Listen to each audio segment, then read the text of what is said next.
Hello everyone, আমার নতুন একটা ব্লগে তোমাদের সবাইকে ওয়েলকাম। সকালে উঠেই প্রথমে ব্রাশ করে নিলাম, আর বাইরে এত পরিমাণে বৃষ্টি হচ্ছে যে আমি সবকিছু ঘরে নিয়ে চলে এসেছিলাম, আর ঘরেই মুখ ধুয়ে নিচ্ছিলাম। আর আমার ডেলি রুটিন সকালে উঠেই গরম জল সাথে লেবু, যদিও রোজ খেতে পারি না, কিন্তু সপ্তাহে 5 দিন খাওয়ার ট্রাই করি। আর তারপরে টুকিটাকি কাজ করে নিয়েছিলাম, যেগুলো ভিডিও করতে একদমই সময় পাইনি।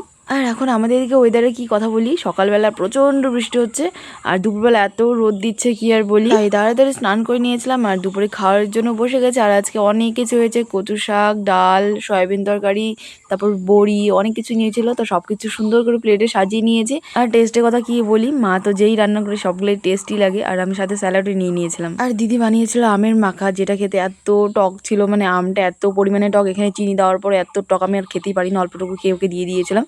তারপরে সব কিছু কাপড় টাপড় গুছিয়ে নিলাম, মানে এত এলোমেলো হয়েছিল, এখনও জানি এলোমেলো হয়ে আছে, বাট একটু গুছিয়ে রেখেছিলাম যাতে দেখতে কাপড়গুলো সহজে খুঁজে পাই। আর এই কাজগুলো করে আমি ঘুমিয়ে পড়েছিলাম, প্রচণ্ড ঘুম পাচ্ছিল। আর ঘুম থেকে উঠেই তো প্রচণ্ড খিদে পাচ্ছিল, প্রায় বাজে এখন ওই 4:30-5টা। দেখি ফ্রিজের মধ্যে দুটো আম পড়ে আছে, তো ওখানকার মধ্যে একটা আম নিয়ে নিয়েছি। এই আমটা দিয়ে এখন মুড়ি মাখা বানাবো।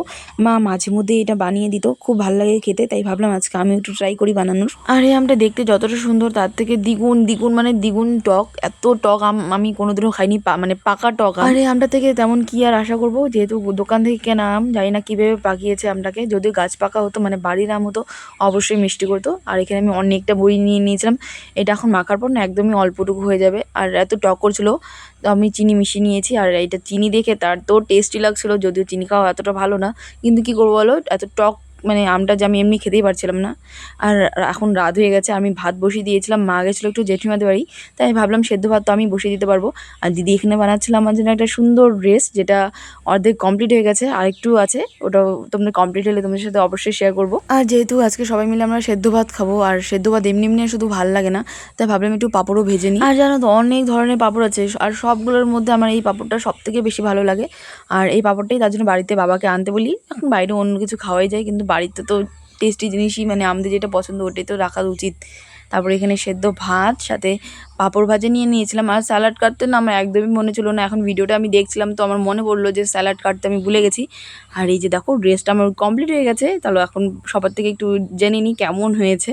আর ড্রেসটা কত সুন্দর হয়েছে, আমার তো অনেক পছন্দ হয়েছিল। দিদি বানিয়েছে, দেখো কেমন হয়েছে। কেমন হয়েছে তুমি বলো।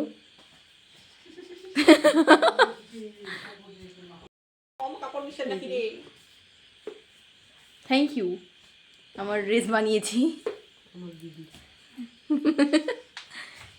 পয়সা তো নেই মিলেগা, পয়সা নেই মিলেগা। হাই, তো দিদি এই ড্রেসটা আমার জন্য বানিয়েছে, তোমরা কমেন্ট করে বলো কেমন হয়েছে ড্রেসটা।